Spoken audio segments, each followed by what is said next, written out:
Japanese regulators on Friday approved Tokyo Electric Power Company Holdings' plan to release treated radioactive water into the ocean from its disaster-crippled nuclear plant in Fukushima Prefecture.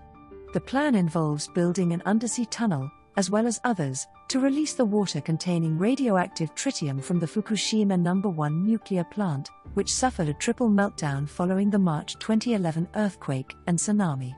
Tepco plans to begin construction work after obtaining approval from local governments and to complete it by spring 2023. The company has the challenge of obtaining the understanding of local fishermen who are concerned that the water release plan will damage the reputation of marine products.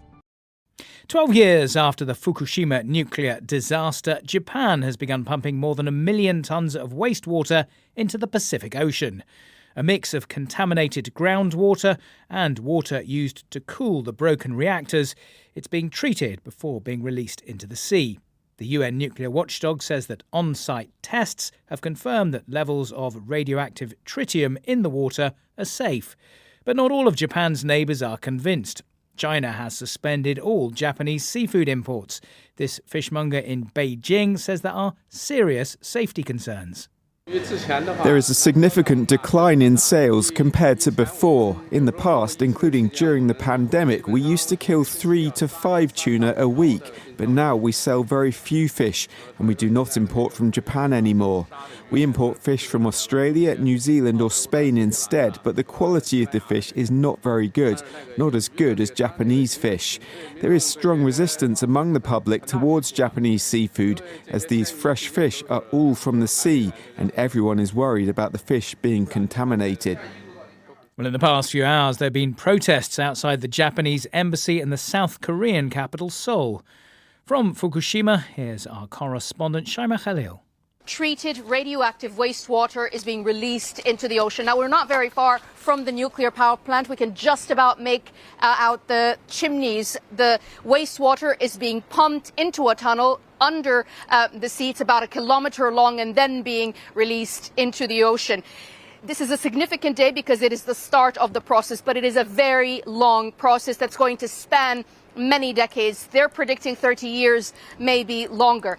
Within the first 2 weeks, so from now until 2 weeks, they're predicting that they're going to release about nearly 8,000 tons of this wastewater. Now, it has caused a great deal of anxiety from the moment it was announced and, of course, on a day like today. The science says it's safe. The government says it's safe. Tepco, the company running the plant, says it's safe. They've been processing this water, diluting it, removing more than 60 radionuclides. One remains, which is tritium. It's very hard to remove from water, but they say with the dilution, the fact that it's in the ocean, the concentration levels are going to be well below safety standards.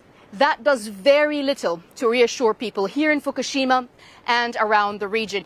It's interesting, we're not very far from a fishing port, and the one fisherman that we wanted to speak to said, look, we've been told not to speak about anything today, but we've been here many, many times, and those who we've managed to speak to are really worried. They say, we've suffered a great deal of reputational damage, perception of Fukushima fish, and it's taken us years to convince people to have our seafood. This release is like a second disaster to us. Many people are worried about what to feed their children. And of course, it's not just here in Japan. China is angry.